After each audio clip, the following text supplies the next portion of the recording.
मैं नहा धोकर हो चुकी हूँ तैयार और अपना दिया बाती का सामान डालूंगी और किंसु के पापा तब तक आएंगे, फिर हम जाएंगे मंदिर में और काम मेरा सारा ही पड़ा है, आके करूँगी। तो अभी कर लेती हूँ मैं अपने मंदिर जाने की तैयारी।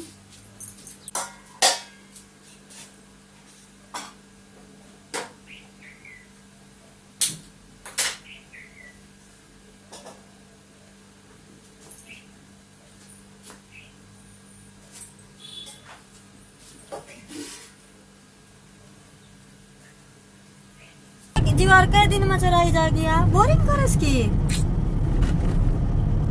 पूरा तो ये में बरसात लागो तो डूब जाएगा ये।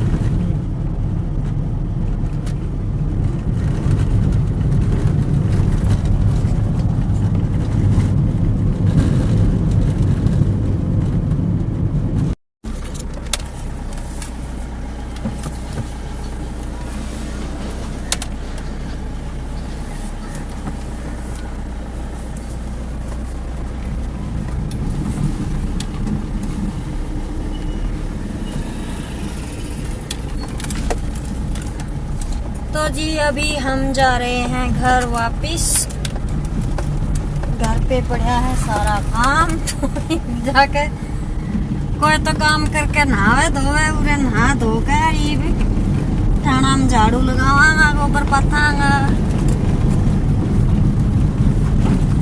काम सारो छोड़ कर हरी स्वाद तो एक चाय तो पीऊंगी जाकर चाय बिना तो जी लगा को नहीं। फिर अपने खच्चा तन छुड़वाए से राम राम तो कर दे बे, काम छुड़वाए तो आज मंडास बांध रखे, आज ना मेरे के कमाओगा खेत में। मेरी भी रेल बना दी, सवेरा उठती नहीं बामण। आज मेरी तबीयत ठीक से तो अपना काम कर लूंगी मैं जाकर आराम से। तो जी फिर मंदिर से आने के बाद मैं बनाने लगी थी चाय और थोड़ा बहुत सामान उठाऊंगी, क्योंकि दोपहर तो हो ही जाती है। 9 बजे ही इतनी तेज़ की धूप आने लगती है कि बस पूछिए मत, जैसे कि दिन के 12 बज गए हैं। तो मैं पहले चाय बनाऊंगी। जब जल्दी नहा ली हूँ तो चाय पीकर ही मैं अब अपना बाकी का काम करूँगी। तो जी मेरी चाय बनने लग रही है और किंसु के पापा को आज खेत में काम है, बिहारियों को लगाया हुआ है। छान आपने देखी होगी हमारी गोल, उस पर कुछ काम करवाना है तो बिहारी लगे हुए हैं उसमें। तो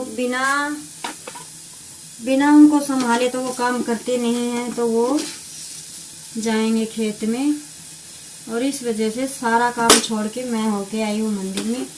एक तरह से तो ठीक ही है, अब चाय पानी वगैरह पीती रहूँगी और लगी रहूँगी अपने काम पर।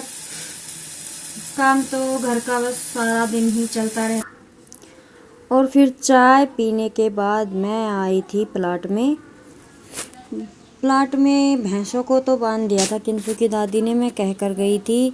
फिर मैंने ये कह दिया था कि मैं ठाण वगैरह मैं आप साफ़ कर लूँगी आके, तुम बस इनको अंदर बांध देना, क्योंकि धूप आपको दिखाई दे रही होगी। नहीं तो नीम की छाया ना पूरे प्लाट में रहती थी।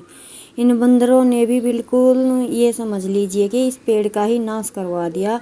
अब ये जाकर पूरी गर्मी निकल जाएगी तब जाकर तैयार होगा, फिर सर्दियों में इसकी छाया किसी काम की नहीं।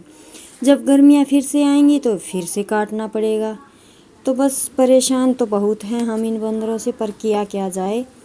तो फिर मैंने 1-2 चौथे कर रखे थे, वो दिए थे उठा और अब मैं लगी थी झाड़ू निकालने।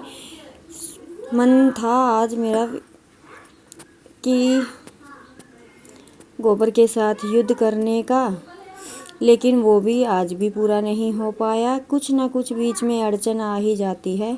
तो पहले कर लेते हैं अपना झाड़ू का काम, फिर देखेंगे आगे क्या होता है।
ये मेरा है बन 150 है।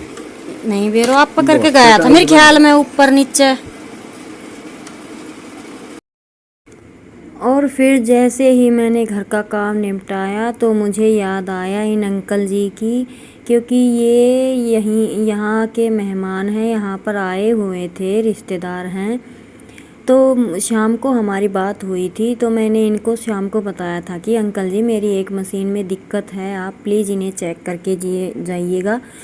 तो बस इन्होंने इतना ही कहा था कि बेटा मुझे याद दिला देना। फिर मैं जब वहाँ का काम निपटाने लगी तो मुझे याद आया, फिर मैं वो बस काम वैसे तो सारा हो गया था, गोबर ही नहीं पाथने लगी थी मैं, वो छोड़कर। और फिर मैं आ गई, इन अंकल जी को फ़ोन किया और फिर ये आ गए थे। इन्होंने मशीन में थोड़ी प्रॉब्लम ज़्यादा ही हो रही थी। अब हमें तो ये एम्ब्रॉयडरी की मशीन समझ में आती नहीं है जल्दी सी, कोशिश कर रही हूँ मैं धीरे धीरे सीखने की।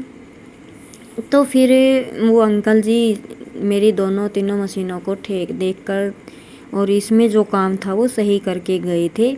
फिर मैंने दिन में इसका लिया ट्रेलर। तो काफ़ी दिन से बंद पड़ी थी, मेरे ख्याल में 1.5 महीने से मेरा टाइम नहीं लग रहा था। पहले तो शादी के कपड़े थे, फिर उसके बाद थे मैं बीमार हो गई थी उस वजह से, तो ख़ास चली नहीं। लेकिन मैंने इसमें तेल डाल दिया है, तो ये कल परसों मैं फिर से चला के देखूँगी। क्योंकि कोई भी चीज़ हो ज़्यादा टाइम तक अगर बंद रह जाती है और फिर खुला मकान है तो इधर से हवा आती है तो उधर से भी धूल आती है, दोनों तरफ से ऐसा ही है। और ऐसा तो है नहीं, इन मशीनों का ये है कि ये इन स्टैंड पे रखी होती हैं, तो इनमें जो नीचे के पुर्जे होते हैं उनमें ना गर्द और रेत मिट्टी फंस जाती है, तो ये सर्विस ही करवानी पड़ती है, हम लोगों से साफ़ होती भी नहीं है इतनी। तो वैसे तो मैंने सर्विस करवाए इसकी काफ़ी दिन हो गए हैं, लेकिन आज वो काम भी लगते हाथ हो गया, भगवान ने मेरी सुन ली। काफ़ी टाइम से मैं ये सोच रही थी कि इस मशीन को लेकर जाना है, इसे भी ठीक कराना है, क्योंकि जो काम आप करते हैं उसकी आदत आपको हो जाती है, टाइम नहीं लगता वो अलग बात है, लेकिन मन में कई बार आता है कि इस काम को मैं करूं। तो जी मेरी मशीन लगभग हो चुकी है ठीक, और आपको अब डेली में नए नए डिज़ाइन देखने को मिलेंगे। मेरे पास काफ़ी सूट रखे हैं, मैं उन पर एम्ब्रॉयडरी करूँगी और आपके साथ शेयर करूँगी, लेकिन वो मेरे दूसरे चैनल अंशु बुटीक सेंटर पर। आपको अगर एम्ब्रॉयडरी करना जानना है या नए नए डिज़ाइन, और सबसे बड़ी ख़ास बात कि मैं अपने डिज़ाइन खुद ही ड्रॉ करती हूँ, मेरी ड्राइंग काफ़ी अच्छी है, मैं हर डिज़ाइन को छोटा बड़ा करके अपने हिसाब से करती हूँ।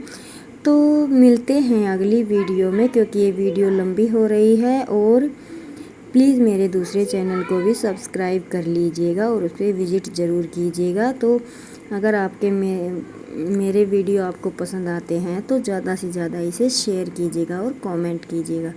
तो जी चलते हैं और लेते हैं आपसे विदा इसी के साथ।